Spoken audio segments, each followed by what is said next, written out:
नमस्कार दोस्तों, जैसा कि आप सभी जानते हैं मध्य प्रदेश की नदियां हमारा टॉपिक चल रहा है और पिछले 2 वीडियोस में हमने चंबल नदी के बारे में जाना, चंबल के साथ नर्मदा नदी के बारे में जाना और उसकी जो सहायक नदियां थी, चाहे नर्मदा नदी की बात करें या चंबल नदी की, उन सभी के बारे में पढ़ा। आज हम बात करेंगे मध्य प्रदेश की जो शेष नदियां बची हुई है उनके बारे में पढ़ेंगे और उसके बाद ये जो हमारा टॉपिक होगा वह यहाँ पर समाप्त होगा। इसके बाद अगले किसी नए टॉपिक की बात करेंगे। तो बात करते हैं मध्य प्रदेश की नदियों की। मध्य प्रदेश की नदियों वाला हमारा टॉपिक है, तो आज हम देखेंगे मध्य प्रदेश की नदियों से संबंधित ये लास्ट वीडियो।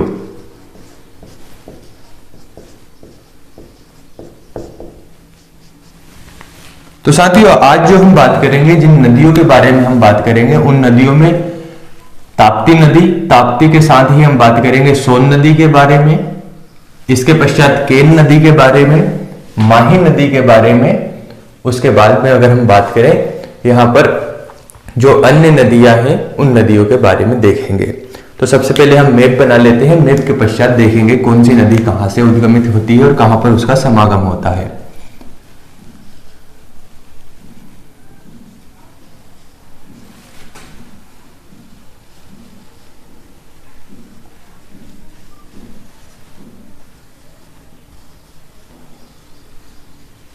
आज मैप कुछ छोटा बना रहा हूं मैं यहां पर, लेकिन आपको समझते चलना है बस चीजों को, कहां पर कौन सी नदी है, किस प्रकार से उद्गमित होती है, कहां पर उसका समागम होता है।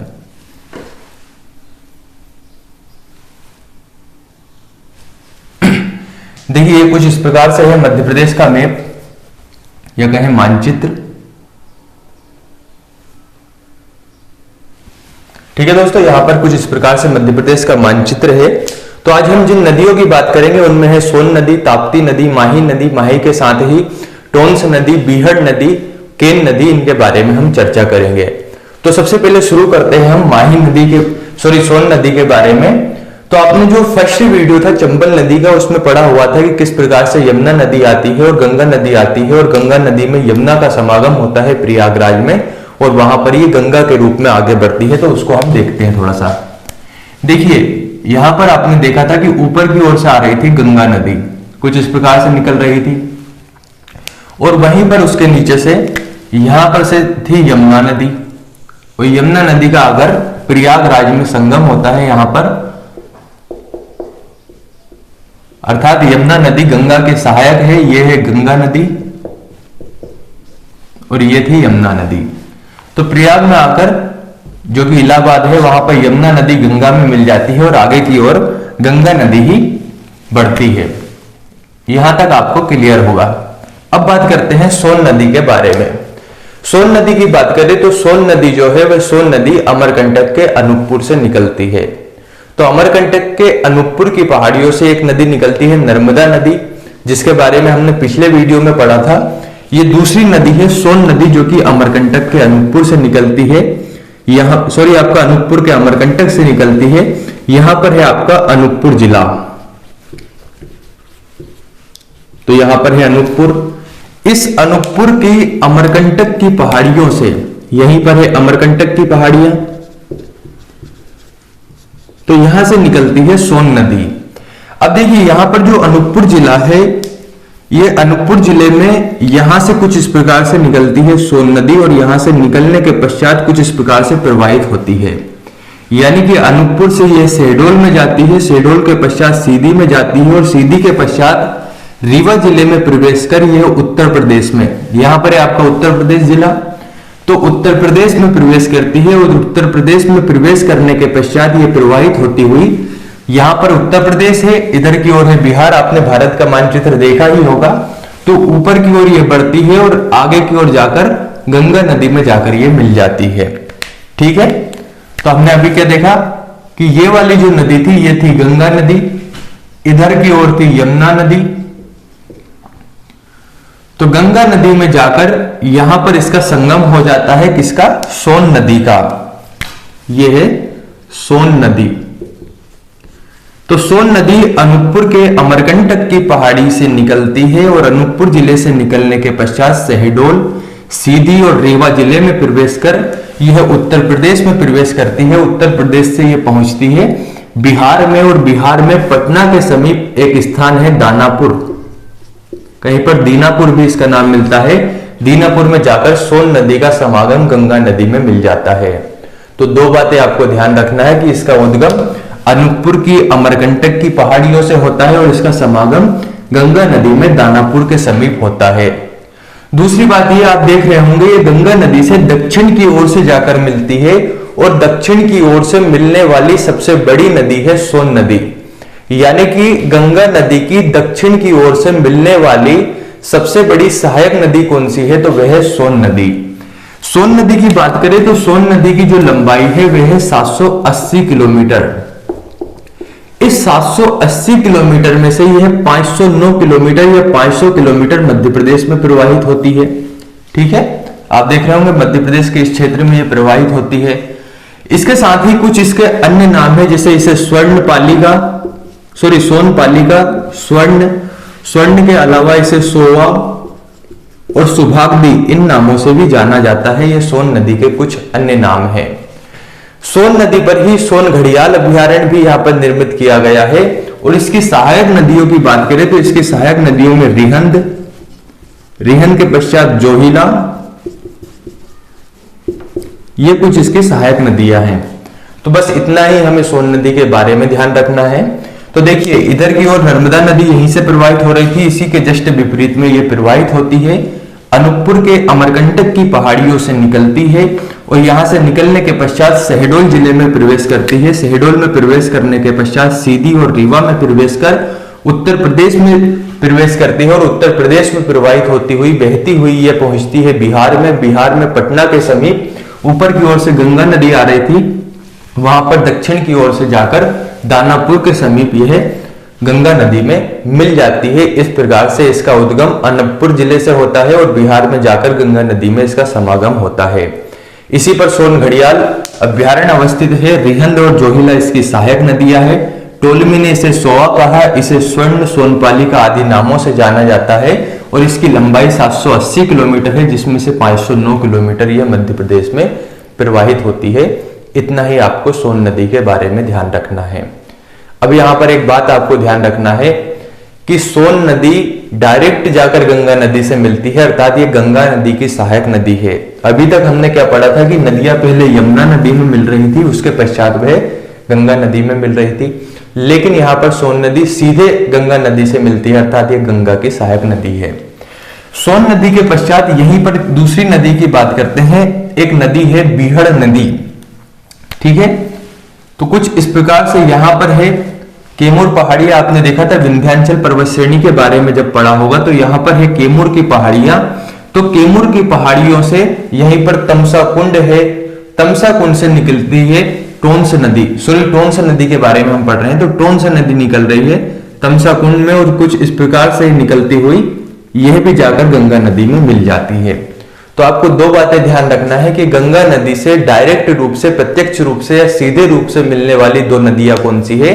तो एक तो है टोंस नदी, यह है आपकी टोंस नदी, और दूसरी है सोन नदी। तो ये जिस स्थान पर जाकर मिलती है उसका नाम है सिरसा। सिरसा नामक स्थान पर यह गंगा नदी में मिल जाती है। यानी गंगा नदी की दो मुख्य सहायक नदियां हैं जो डायरेक्ट रूप से मध्य प्रदेश की नदियां निकलती है और गंगा में मिलती है। एक तो है सोन नदी, दूसरी है टोंस नदी। टोंस नदी का उद्गम केमूर पहाड़ियों के तमसा कुंड से होता है। तो इसमें हमें ध्यान क्या रखना है, वो बात आपको याद रखना है। देखिए, यहीं पर है आपका रीवा पठार। इस रीवा पठार से एक नदी निकलती है जिसका नाम है बीहड़ नदी। ठीक है दोस्तों, ये बीहड़ नदी रीवा पठार से निकलती है और रीवा पठार से निकलने के पश्चात इसका समागम होता है टोंस नदी में। तो टोंस नदी को तमसा या तावन नाम से भी जाना जाता है। इस टोंस नदी में मिलती है बीहड़ नदी। यह है आपकी बीहड़ नदी। बीहड़ नदी रीवा पठार से निकलती है और बीहड़ नदी के बारे में हमें मुख्य बातें क्या ध्यान रखना है उसके बारे में देखते हैं। ये जो बीहड़ नदी है, इस बीहड़ नदी पर एक जलप्रपात बनता है, उसका नाम मैं यहां पर लिखता हूं।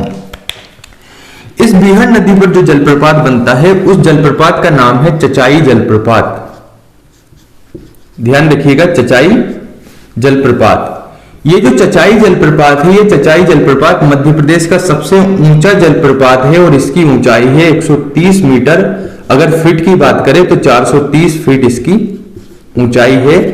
यह एक महत्वपूर्ण बात है बीहड़ नदी के बारे में जो कि आपको ध्यान रखना है। यानी मध्य प्रदेश का सबसे ऊंचा जलप्रपात कौन सा है? चचाई जलप्रपात। इसकी ऊंचाई कितनी है? 130 मीटर। और यह किस नदी पर है? तो वह बीहड़ नदी पर। ठीक है, आगे की ओर मैं लिख देता हूं बीहड़ नदी। तो बीहड़ नदी पर यह बनता है। और बीहड़ नदी किसकी सहायक नदी है? तो टोंस नदी की सहायक नदी है। यहां तक आपको क्लियर है? आगे की ओर यहीं से एक नदी उद्गमित होती है जिसका नाम है केन नदी। तो केन नदी यहां पर जबलपुर के समीप, ये जो विंध्याचल की पहाड़ी है, यहीं से उद्गमित होती है। और यहां से निकलने के पश्चात ये यहां पर जंगलों में प्रवेश करती है और उसके पश्चात उत्तर प्रदेश में प्रवेश कर यमुना नदी में मिल जाती है। यानी केन नदी किसकी सहायक नदी है? तो केन नदी यमुना की सहायक नदी है। और जिस स्थान पर ये यमुना में मिलती है उस स्थान का नाम है चिला। यानी चिला गांव में यमुना नदी में केन नदी जाकर मिलती है। इस प्रकार से केन नदी यमुना नदी की सहायक नदी है और जो कि जबलपुर में अहिरगंवा नामक स्थान से निकलती है। केन नदी पर एक जलप्रपात बनता है जिसका नाम है पांडव जलप्रपात। तो ये पांडव जलप्रपात केन नदी पर नहीं बनता बल्कि केन और केन की सहायक नदियों पर बनता है। तो ये हो गई आपकी केन नदी। एक बार इनको देखते हैं हम, इधर की जो नदियां हैं।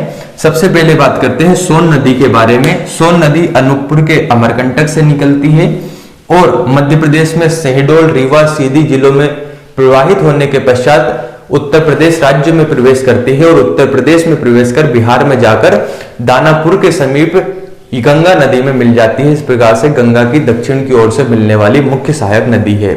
780 किलोमीटर इसकी लंबाई है जिसमें से ये 509 किलोमीटर मध्य प्रदेश में प्रवाहित होती है। इसे स्वर्ण, सुभागदी, सोनपालिका, सोआ आदि अन्य नामों से जाना जाता है। इसके साथ ही इस पर सोन घड़ियाल अभ्यारण्य भी अवस्थित है, इतना आपको ध्यान रखना है। दूसरी बात आती है टोंस नदी की। तो रामायण में इसे तावन या तमसा नाम से जाना जाता है और टोंस नदी सहायक है गंगा नदी की। सिरसा में जाकर इसका समागम हो जाता है। इसी टोंस नदी में एक नदी आकर मिलती है जिसका नाम है बीहड़ नदी। बीहड़ नदी रीवा पठार से निकलती है। इस बीहड़ नदी पर मध्य प्रदेश का सबसे ऊंचा जलप्रपात है जिसका नाम है चचाई जलप्रपात। लगभग 130 मीटर ऊंचा यह जलप्रपात है जिसकी अगर हम फीट में ऊंचाई बात करें तो 430 फीट इसकी ऊंचाई है। यह मध्य प्रदेश का सबसे ऊंचा जलप्रपात है। नेक्स्ट है केन नदी। केन नदी अहिरगंवा जबलपुर के समीप विंध्याचल की पहाड़ियों से निकलती है और मध्य प्रदेश में यहीं पर केन जो जंगलों से प्रवाहित होती हुई उत्तर प्रदेश में प्रवेश करती है और यमुना नदी में चिला गांव में जाकर इसका समागम हो जाता है। इस प्रकार से केन नदी यमुना नदी की सहायक नदी है। इसे कर्णावती नाम से भी जाना जाता है, साथ ही इसे केनास भी कहा जाता है। और साथ ही यहाँ पर अगर हम बात करें केन बेतवा नदी जोड़ो परियोजना, भारत की पहली नदी जोड़ो परियोजना इसी नदी से संबंधित है। तो हमने यहाँ पर 4 नदियों के बारे में देखा, सोन नदी, टोंस नदी, बीहड़ नदी और केन नदी। यहाँ तक क्लियर है? आगे की ओर अब हम बात करते हैं दूसरी नदी के बारे में जिसका नाम है ताप्ती नदी। तो यहां पर है जिला बैतूल। इस बैतूल जिले में एक स्थान है मुलताई। मुलताई, ठीक है। तो यहां पर है बैतूल जिला। इस बैतूल जिले में स्थान है मुलताई। यहां से एक नदी उद्गमित होती है जिसका नाम है ताप्ती नदी। ताप्ती नदी यहां से उद्गमित होने के पश्चात आगे की ओर बढ़ती है और यहां पर है आपका जिला बुरहानपुर। इस बुरहानपुर में प्रवेश करती है और बुरहानपुर में प्रवेश कर यह महाराष्ट्र राज्य में प्रवेश करती है। महाराष्ट्र में प्रवेश कर यह आगे की ओर बढ़ती है और यहां पर है गुजरात राज्य आपका। गुजरात में यह प्रवेश करने के पश्चात अरब सागर में जाकर यानी कि खंबात की खाड़ी में इसका विलय हो जाता है। तो एक बार और देखिए, बैतूल की मुलताई से निकलती है ताप्ती नदी और बैतूल से निकलने के पश्चात यह बुरहानपुर जिले में प्रवेश कर महाराष्ट्र राज्य में प्रवेश करती है और महाराष्ट्र में प्रवेश कर यह आगे की ओर बढ़ती है और गुजरात में से प्रवेश कर अरब सागर में जाकर या कहें खंबात की खाड़ी में जाकर यहां पर है अरब सागर, यहां पर इसका विलय हो जाता है। यह महत्वपूर्ण नदी है। इसके बारे में आपको क्या क्या ध्यान रखना है इसके बारे में अभी हम देखते हैं। देखिए, जब ये यहां से निकलती है तो निकलने के पश्चात यह मध्य प्रदेश और महाराष्ट्र में जब प्रवेश करती है तो मध्य प्रदेश और महाराष्ट्र की प्राकृतिक सीमा का निर्धारण करती है। तो कौन सी नदी मध्य प्रदेश और महाराष्ट्र की प्राकृतिक सीमा का निर्धारण करती है? वह ताप्ती नदी। मुल्ताई से निकलने के पश्चात ये जब गुजरात में प्रवेश करती है, या कहें गुजरात में प्रवेश करती है, तो गुजरात में इस पर दो बंदरगाह बनते हैं, जिसका नाम है स्वाली बंदरगाह और एक का नाम है यहां पर रज्जू सेतु। तो रज्जू सेतु और स्वाली बंदरगाह ये दोनों ही ताप्ती नदी पर बनते हैं। साथ ही ये पूर्व से पश्चिम की ओर प्रवाहित होने वाली मुख्य नदी है। अभी हमने क्या देखा था कि यहां से एक नदी उद्गमित होती थी जिसका नाम था नर्मदा नदी। तो नर्मदा नदी पूर्व से पश्चिम की ओर प्रवाहित होने वाली नदी है। तो ठीक ऐसे ही नर्मदा के समानांतर पूर्व से पश्चिम की ओर प्रवाहित होने वाली दूसरी मुख्य नदी कौन सी है? तो वह है आपकी ताप्ती नदी। इसके बाद अगर हम बात करें ताप्ती नदी की लंबाई के बारे में, तो ताप्ती नदी की जो टोटल लंबाई है वह है 725 किलोमीटर। ठीक है दोस्तों, यहां तक क्लियर है आपको? 725 किलोमीटर इसकी लंबाई है और ताप्ती नदी को तापी नाम से भी जाना जाता है। इसके साथ ही अगर हम ताप्ती की बात करें तो ताप्ती के तट पर मुल्ताई, मुल्ताई के बाद यहां पर नेपा नगर और बुरहानपुर, ये जो नगर है ये इसके तट पर अवस्थित है। जब यह अरब सागर में जाकर खंबात की खाड़ी में मिलती है तो यहां पर यह डेल्टा का निर्माण नहीं करती, बल्कि नर्मदा नदी की भांति ही ज्वारनदमुख या एस्चुरी का निर्माण करती है। तो अब इसके बारे में आपको क्या क्या बातें ध्यान रखना है कि बैतूल के मुल्ताई से ताप्ती नदी निकलती है। इसका समागम अरब सागर में जाकर खंबात की खाड़ी में हो जाता है। 725 किलोमीटर लंबी यह नदी है। इसके तट पर मुल्ताई, नेपा नगर और बुरहानपुर अवस्थित है। साथ ही रज्जू सेतु और स्वाली बंदरगाह गुजरात में इसी के तट पर अवस्थित है। मध्य प्रदेश और महाराष्ट्र, देखिए यहां पर है महाराष्ट्र ऊपर की ओर, हमारा मध्य प्रदेश, इन दोनों के कहें इन दोनों राज्यों की प्राकृतिक सीमा का निर्धारण ताप्ती नदी करती है। साथ ही ताप्ती नदी को तापी के नाम से भी जाना जाता है और पूर्व से पश्चिम की ओर प्रवाहित होने वाली दूसरी मुख्य नदी है तापी नदी या ताप्ती नदी। इतना आपको इसके बारे में ध्यान रखना है। तो ये कंप्लीट होती है ताप्ती नदी। इसके पश्चात जो अगली नदी है उस अगली नदी के बारे में बात करते हैं। नेक्स्ट नदी है यहां पर माही नदी। देखिए यहां पर एक जिला है जिसका नाम है धार।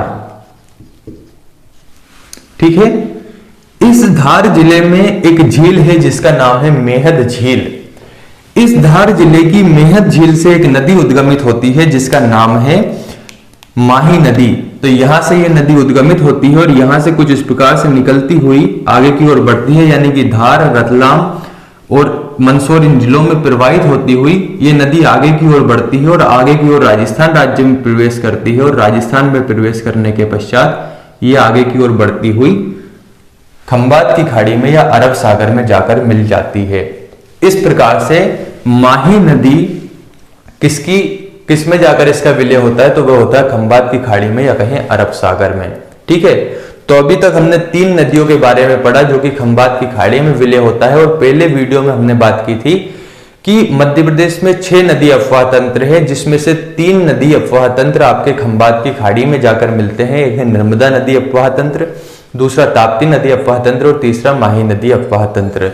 माही नदी धार जिले से निकलती है। धार के मेहद झील से सरदारपुर तहसील से इसका उद्गम होता है और यहां से निकलने के पश्चात मध्य प्रदेश के जिलों में प्रवाहित होती हुई ये राजस्थान राज्य में प्रवेश करती है और राजस्थान राज्य में प्रवेश कर यह आगे की ओर बढ़ती है और खंबात की खाड़ी या अरब सागर में इसका विलय हो जाता है।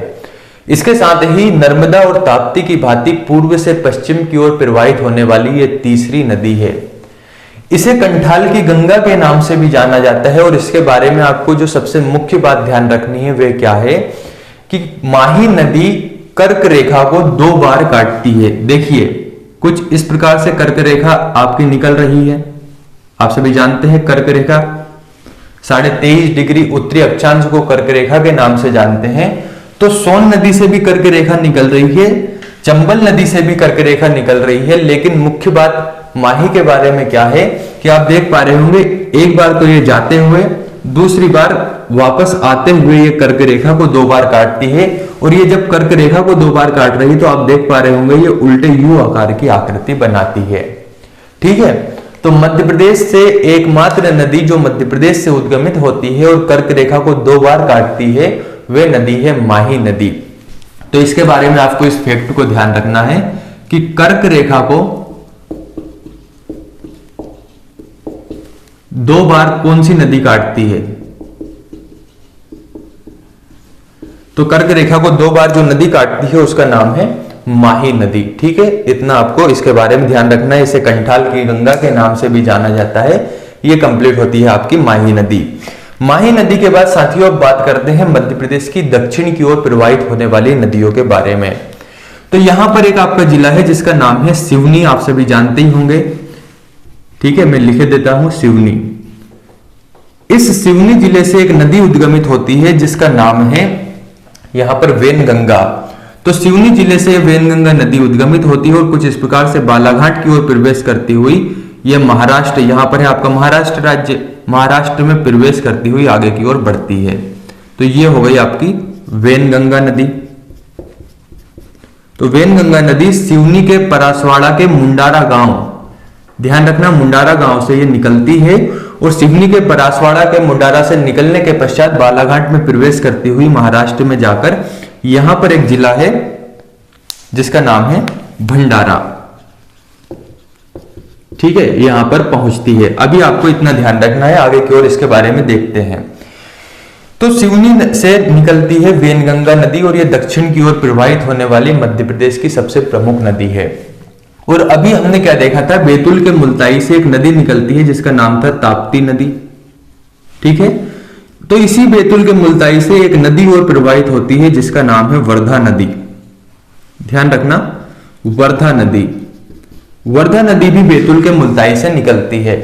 बैतूल के मुल्ताई से जब ये वर्धा नदी निकलती है तो ये आगे की ओर दक्षिण की ओर बढ़ती है और यह महाराष्ट्र के भंडारा जिले में, यहां पर है भंडारा जिला, इस भंडारा जिले में आकर वेनगंगा नदी में मिल जाती है। और जब यह वेनगंगा नदी में मिलती है तो यहां पर सिवनी के परासवाड़ा से निकलने वाली वेनगंगा में जब वर्धा का संगम होता है तो यहां पर इसे एक अन्य नाम से जाना जाता है जिसका नाम है प्राणहिता। ठीक है, यानी कि जब वेनगंगा नदी में आकर वर्धा नदी महाराष्ट्र के भंडारा जिले में मिलती है तो इनका एक अन्य नाम हो जाता है जिसका नाम है प्राणहिता। और प्राणहिता के रूप में ही ये आगे की ओर बढ़ती है और आगे की ओर जाकर ये गोदावरी नदी में मिल जाती है। तो हमने शुरू में ही बात की थी कि मध्य प्रदेश में 6 नदी अफवाह तंत्र है। गोदावरी नदी अफवाह तंत्र, महानदी अफवाह तंत्र, गंगा नदी अफवाह तंत्र। तो यही जो भाग है यही है गोदावरी नदी अफवाह तंत्र का। ठीक है, यहां तक क्लियर है। अब अगर हम वेनगंगा नदी की बात करें तो इस वेनगंगा नदी पर सिवनी में ही एक बांध बना हुआ है जिसका नाम है, यहां पर इस बांध को संजय सरोवर बांध के नाम से जाना जाता है। ठीक है, संजय सरोवर बांध। ये जो बांध है, इस बांध का निर्माण 1972 में हुआ। 1972 में इस बांध का निर्माण हुआ और ये एशिया का सबसे बड़ा मिट्टी का बांध है। तो ध्यान रखना, एशिया का सबसे बड़ा मिट्टी का बांध किस नदी पर है, तो वह है वेनगंगा नदी पर। कहां पर है, सिवनी में है। और इसी बांध को कह सकते हैं भीमगढ़ बांध के नाम से भी जाना जाता है। तो ये हुई वेनगंगा नदी। यहीं पर है आपका छिंदवाड़ा जिला। इस छिंदवाड़ा जिले के जुन्नारदेव के पहाड़ों से एक नदी निकलती है जिसका नाम है पेंच नदी। और पेंच नदी यहां से निकलने के पश्चात महाराष्ट्र में प्रवेश करती है और उसके पश्चात जाकर यह वेनगंगा नदी में मिल जाती है। इस प्रकार से पेंच नदी भी वेनगंगा नदी की सहायक नदी है और यह पेंच राष्ट्रीय उद्यान में प्रवाहित होती है। तो दोस्तों, मध्य प्रदेश की जो नदियां हैं वे यहाँ पर कंप्लीट होती है। एक बार और हम उसको शॉर्ट रूप में देख लेते हैं कि क्या क्या हमने आज देखा। सबसे पहले देखा सोन नदी के बारे में। अनूपपुर के अमरकंटक से ये निकलती है और दानापुर में बिहार में जाकर इसका समागम हो जाता है। ठीक है, 780 किलोमीटर इसकी लंबाई है। 509 किलोमीटर मध्य प्रदेश में प्रवाहित होती है। इसके अन्य नाम स्वर्ण, सोआ, रिहंद और जोहिला है। इसके साथ ही अनूपपुर जिले से निकलने के पश्चात यह इसको सोन या स्वर्ण या कहें सोन पालिका के नाम से भी जाना जाता है। इसके पश्चात जो अगली नदी है उसकी बात करते हैं, बीहड़ नदी। तो यहां पर थी आपकी बीहड़। तो बीहड़ नदी मध्य प्रदेश के रीवा पठार से निकलती है और यहां से निकलने के पश्चात यह टोंस में जाकर मिल जाती है और इस पर मध्य प्रदेश का सबसे ऊंचा जलप्रपात है जिसका नाम है चचाई जलप्रपात। नेक्स्ट है टोंस नदी। टोंस नदी यहाँ पर कैमूर पहाड़ियों से निकलती है और यहाँ से निकलने के पश्चात गंगा नदी में जाकर सिरसा में इसका समागम हो जाता है। अगली है केन नदी, अहिरगंवा जबलपुर से निकलती है। पांडव जलप्रपात इसकी सहायक नदी और इसी पर बनता है और चिला गांव में जाकर यमुना में इसका समागम हो जाता है। नेक्स्ट है बैतूल के मुल्ताई से निकलने वाली दो नदियां हैं, एक तो है ताप्ती नदी, दूसरी है वर्धा नदी। तो सबसे पहले देखते हैं ताप्ती नदी के बारे में। ताप्ती नदी बैतूल के मुल्ताई से निकलती है और वहां से निकलने के पश्चात यह महाराष्ट्र राज्य में जब प्रवेश करती है तो मध्य प्रदेश महाराष्ट्र की प्राकृतिक सीमा का निर्धारण करती है। पूर्व से पश्चिम की ओर नर्मदा के समानांतर बहने वाली नदी है। खंबात की खाड़ी में जाकर इसका अरब सागर में विलय हो जाता है और वहां पर यह ज्वारनद मुख का निर्माण करती है या कहें एस्चुरी का निर्माण करती है। इसके साथ ही स्वाली और रज्जू सेतु इसके तट पर है जो कि गुजरात में है और 725 किलोमीटर इसकी लंबाई है। धार के मेहत झील की सरदारपुर तहसील से निकलती है। माही नदी कर्क रेखा को 2 बार काटती है और काटते समय उल्टे यू आकार की आकृति बनाती है। इसे कंठाल की गंगा के नाम से भी जाना जाता है। दक्षिण की ओर प्रवाहित होने वाली मुख्य नदी है वेनगंगा जो कि सिवनी के परासवाड़ा के मुंडारा गांव से निकलती है और भंडारा जिले में महाराष्ट्र में आकर इसमें वर्धा नदी मिलती है और इनका नाम प्राणहिता हो जाता है। प्राणहिता के रूप में यह आगे बढ़ती है और जाकर गोदावरी नदी में मिल जाती है। इसके साथ ही वर्धा नदी बैतूल के मुल्ताई से निकलती है और पेंच नदी छिंदवाड़ा के जुन्नारदेव के पहाड़ों से निकलती है और यहाँ से निकलने के पश्चात पेंच राष्ट्रीय उद्यान में प्रवाहित होती हुई ये आगे की ओर बढ़ती है और बेनगंगा नदी में इसका संगम हो जाता है। भीमगढ़ बांध 1972 में इसका निर्माण हुआ। इसे संजय सरोवर बांध के नाम से भी जाना जाता है। एशिया का सबसे बड़ा मिट्टी का बांध है जो कि वेनगंगा नदी पर निर्मित किया गया है सिवनी जिले में। तो दोस्तों मध्य प्रदेश की नदियां यहाँ पर कंप्लीट होती है। मुख्य नदियों के बारे में हमने जान लिया है। तो दोस्तों मध्य प्रदेश की महत्वपूर्ण नदियों के बारे में हमने पढ़ लिया। अब हम इनसे संबंधित महत्वपूर्ण फैक्ट की बात करते हैं। सबसे पहले बात करते हैं मध्य प्रदेश की 5 बड़ी नदियों के बारे में। ठीक है, तो सबसे बड़ी नदी है नर्मदा नदी। दूसरी बड़ी नदी है इसके पश्चात है चंबल नदी। चंबल के पश्चात तीसरी बड़ी नदी है सोन नदी। सोन के पश्चात चौथी बड़ी नदी है ताप्ती नदी और 5वीं बड़ी नदी है बेतवा नदी। तो आपको इसका ध्यान रखना है कि मध्य प्रदेश की 5 बड़ी नदियां कौन सी है। तो सबसे बड़ी नर्मदा नदी, चंबल नदी, सोन नदी, ताप्ती नदी, बेतवा नदी। अब इनकी लंबाई की बात करें तो नर्मदा की लंबाई है 1312 किलोमीटर, चंबल की 965 किलोमीटर, सोन की 780 किलोमीटर, ताप्ती की कहीं कहीं 724 मिलेगी, कहीं कहीं 725। तो इसमें कोई ज्यादा फर्क नहीं है, 725 या 724 किलोमीटर। और 5वीं बड़ी नदी है बेतवा नदी जिसकी लंबाई है 480 किलोमीटर। ठीक है यहां तक। इसके पश्चात अब नर्मदा नदी की अगर हम बात करें तो नर्मदा नदी को मध्य प्रदेश की गंगा भी कहा जाता है। मध्य प्रदेश की गंगा। इसके साथ ही इसे भारत की हृदय रेखा भी कहा जाता है। भारत की हृदय रेखा। इसके पश्चात अगर हम बात करें नर्मदा नदी की ही तो नर्मदा नदी को यहां पर गुजरात की जीवन रेखा कहा जाता है और मध्य प्रदेश की जीवन रेखा भी कहा जाता है।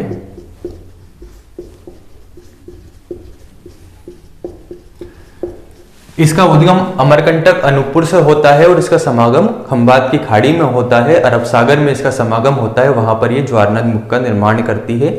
इतना आपको ध्यान रखना है। दूसरी कौन सी है? चंबल नदी। चंबल नदी की बात करें तो चंबल नदी का जो उद्गम है हमने देखा था जानापाव पहाड़ी से होता है और समागम इसका यमुना नदी में होता है। यमुना नदी में इटावा में उत्तर प्रदेश में। ठीक है, इसके बारे में इतना ही ध्यान रखना है।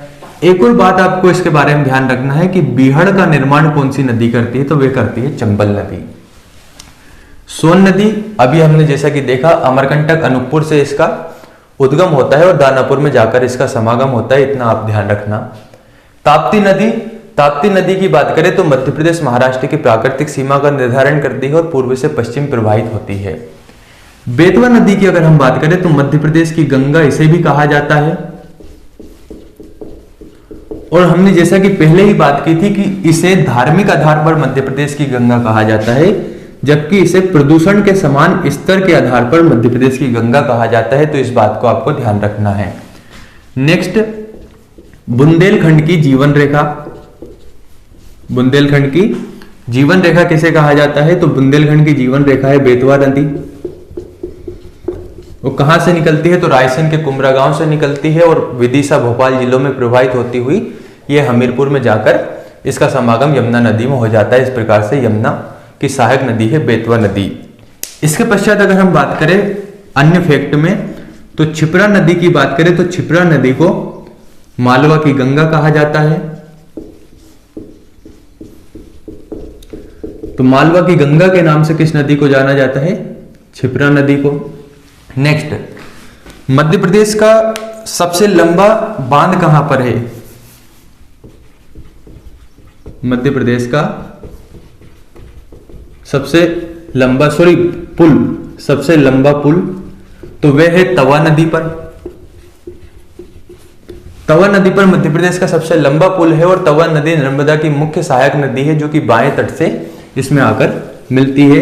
इतना आपको ध्यान रखना है। इसके पश्चात अगर हम नदियों की दिशा की बात करें तो देखिए, हमने देखा था कि कुछ नदियां उत्तर पूर्व में प्रवाहित होती है, कुछ नदियां दक्षिण में प्रवाहित होती है। तो इसे आपको ध्यान रखना है, क्वेश्चन बन जाता है। सबसे पहली बात करते हैं उत्तर पूर्व की ओर कौन सी नदियां प्रवाहित होती है। तो उत्तर पूर्व की ओर प्रवाहित होने वाली नदियों में एक तो है सोन नदी और दूसरी है बेतवा नदी। आप इनके बारे में जब पढ़ेंगे आपने देखा होगा कि यह उत्तर पूर्व की ओर प्रवाहित होती है। दूसरा है पश्चिम की ओर। तो यह सबसे महत्वपूर्ण है, आपको इसको जरूर ध्यान रखना है कि पश्चिम की ओर कौन सी नदियां प्रवाहित होती है। सबसे पहली तो है नर्मदा नदी। हमने देखा पूर्व से पश्चिम की ओर प्रवाहित होती है। दूसरी हमने पढ़ी ताप्ती नदी और तीसरी है माही नदी। इसे कंठाल की गंगा कहा जाता है। यह मध्य प्रदेश महाराष्ट्र की प्राकृतिक सीमा का निर्धारण करती है और यह अमरकंटक से निकलती है, खंभात की खाड़ी में इसका विलय होता है। तीसरी अगर हम बात करें तो तीसरी है दक्षिण की ओर प्रवाहित होने वाली नदियां। तो दक्षिण या दक्षिण पूर्व की ओर कौन सी नदी प्रवाहित होती है? अभी आपने इसके बारे में पढ़ा कि एक तो है वेनगंगा, जिस पर कि संजय सरोवर बांध निर्मित है, जो कि एशिया का सबसे बड़ा मिट्टी का बांध है और यह 1972 में निर्मित किया गया। वेनगंगा के बाद वर्धा और पेंच। नेक्स्ट अगर हम बात करें अगली जो नदी है, कह सकते हैं उत्तर में प्रवाहित होने वाली नदियां। तो देखिए, उत्तर पूर्व हो गया, दक्षिण दक्षिण पूर्व है, पश्चिम। इसके पश्चात उत्तर में कौन सी नदी प्रवाहित होती है? तो एक तो है चंबल। चंबल के पश्चात तवा, चंबल, ये नदियां उत्तर की ओर प्रवाहित होती है। तो साथियों, मध्य प्रदेश की नदियां से संबंधित जितने भी कंप्लीट क्वेश्चन यहां पर बन सकते हैं उन सभी के बारे में हमने देखा। 5 बड़ी नदियों के बारे में देखा जहां से क्वेश्चन बन सकते हैं, और किसे किस नाम से जाना जाता है इसके बारे में भी हमने जाना। अगले टॉपिक में हम बात करेंगे मध्य प्रदेश के नेक्स्ट टॉपिक की। धन्यवाद।